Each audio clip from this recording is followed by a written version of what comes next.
பகவான் ஒளிமுகம் காண அங்கு கற்பக தருவின் நெற்றியில் மலரும் சூரிய பகவான் ஒளிமுகம் காண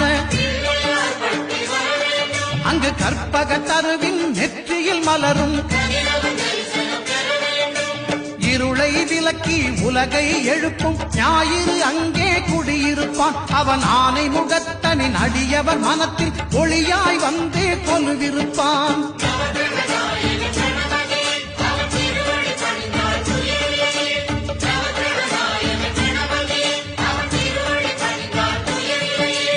ஒன்பது கோளும் ஒன்றாய் காண